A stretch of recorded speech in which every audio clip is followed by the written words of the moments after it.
Ladies and gentlemen, welcome to this discourse on problem solving.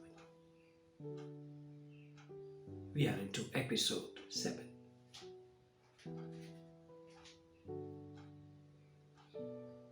If you're standalone,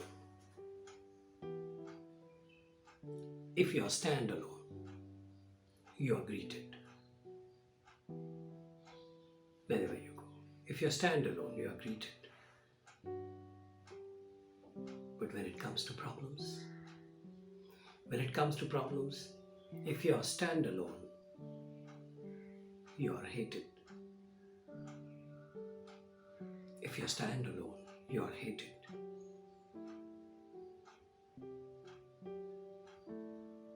For a time being. Believe me,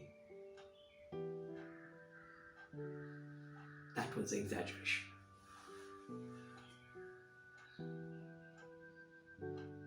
That was an exaggeration. The reason being, most of the problems have traveled through common interaction with the universe of sun, moon, stars, the day and night, the breeze and the wind, the storms and the cyclones, the valley weather, sea weather, plateau weather, your large phenomena.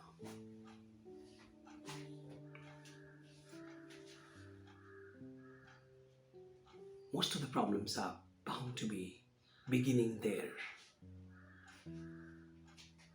So if you look at a country like Iraq, if Iraq has a problem, then all the Iraqis are going to have this problem. If Bangladesh has a problem, everybody in Bangladesh is going to have a problem. If India has a problem, all Indians are going to go through the same sufferings. Majority of the problems are going to be related to the nature, the environment, the climate, the community, the values, the culture.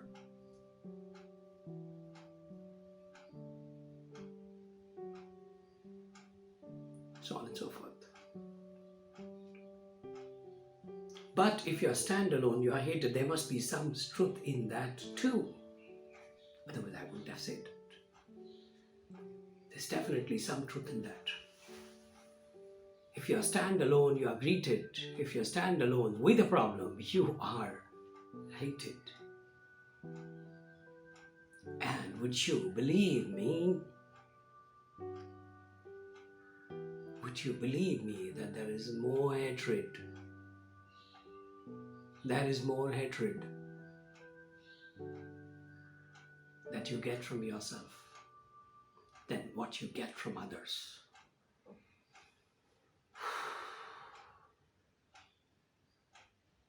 There's more hatred that you get from yourself than what you get from others. And the reason is again very, very simple, very obvious. You just have to take your camera a little further, a little off, and you'll be able to see the whole panoramic view of the world. Especially the town that you stay in, the village that you stay in, the house, the society that you stay in, the city that you stay in. You will see a panoramic view.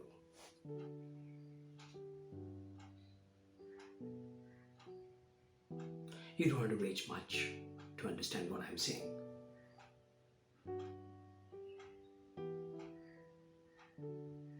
In my years of practice as management consultant, I run a clinic called Personality Clinic.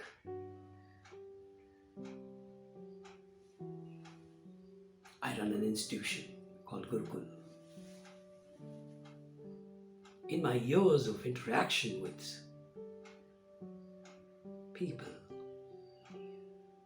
I come to believe that if at all people have a problem,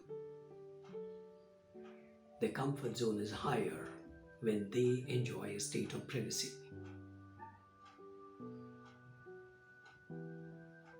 When they enjoy a state of privacy, people carry guilt about the problem that they have.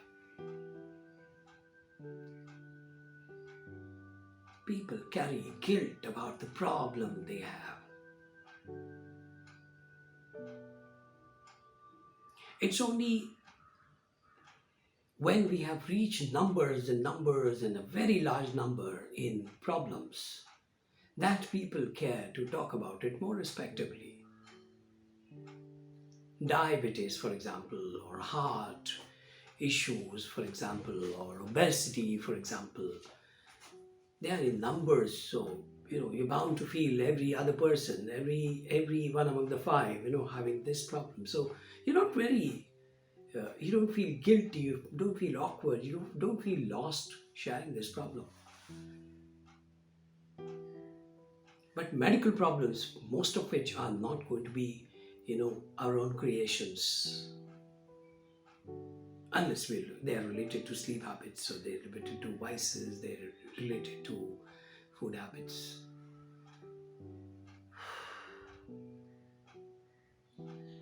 Majority of the diseases are a result of very complex chemistry between us, the body, and the environment. To some extent, the environment runs our body. To some extent, we run our body. So it's a very complex plot.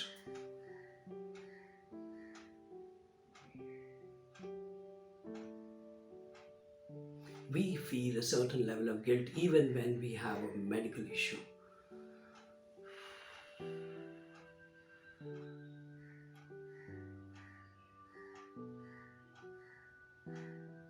Even when we have a medical issue. Now, when we don't have a medical issue, it is some private issue, we feel very shy about accepting that we have a problem, and we feel guilty. We feel we have done something terribly wrong, horribly wrong, when I have a problem.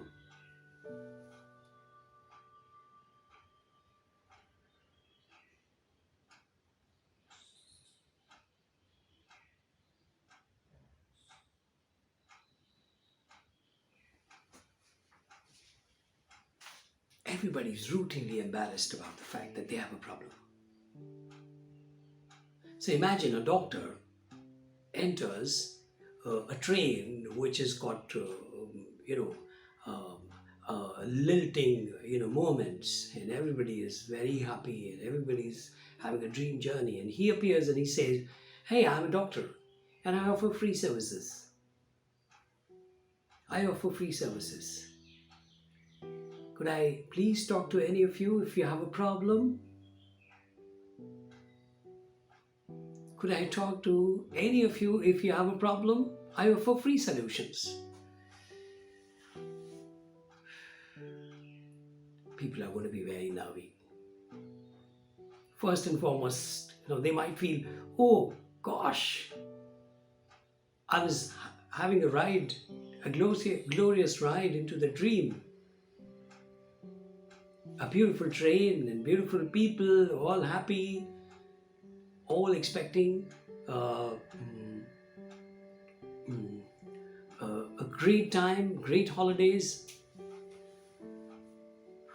I was in my dreams, and suddenly somebody comes and says, 'Do you have a problem?' That means he's trying to remind me that I have a problem."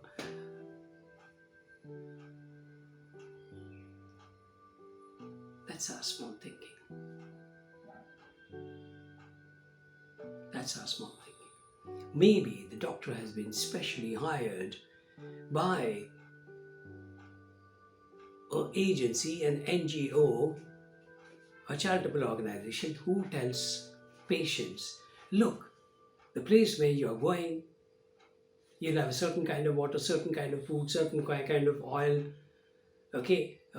certain kind of respiratory issues, and therefore I want to check if all of you are good enough to make the best out of this holidays." Maybe.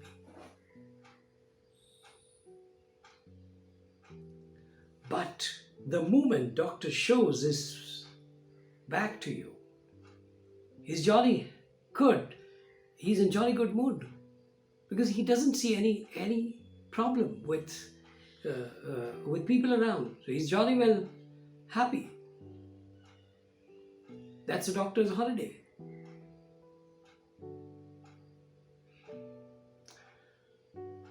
As he turns his back, everybody is trying to find out what's his seat number. What's his seat number? And believe it or not, you will see at least 1 out of 5 trying to reach out to him. So around the seat that the doctor is occupying, you will see a queue. Look, he came all the way to meet you, but you didn't want to make anything out of it. Now you want to queue up for him. The difference is, there it was public and here it is private. Here I can talk at whispering tone. My problems related to anger, my problems related to deep anxiety, my problem related to sleeplessness, insomnia, morbid fears,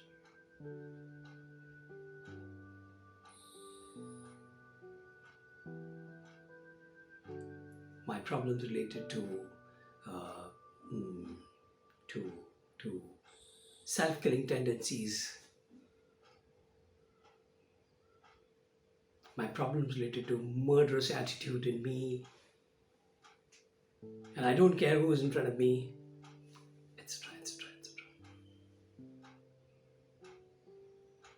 So we want all our problems to be private to us. So much so that we don't even talk to the problems because we feel somebody else might hear this. It's just metaphoric. It's metaphoric. It's for the love of metaphors, I'm saying so. That we don't even talk to the problems.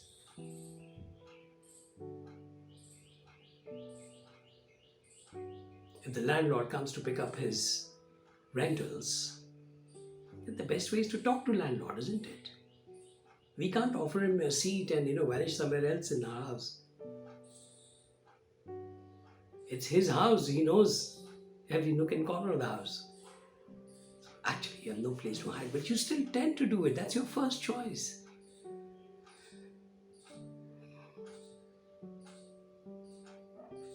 That's being very normal human being.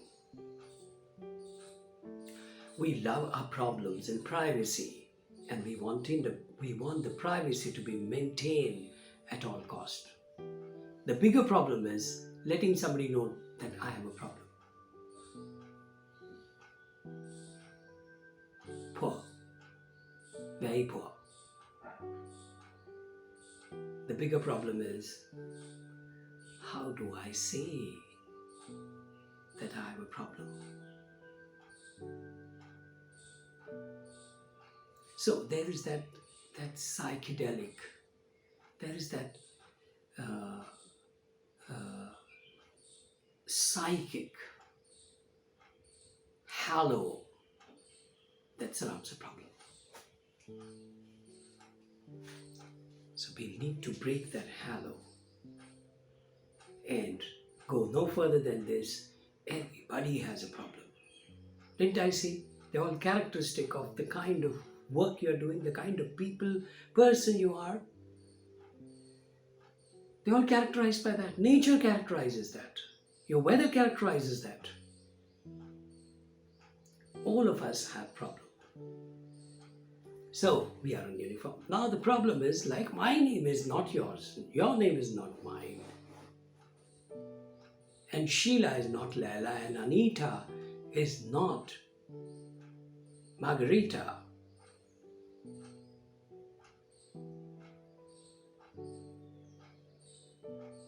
Your problems are like your name. Her problems are like her name.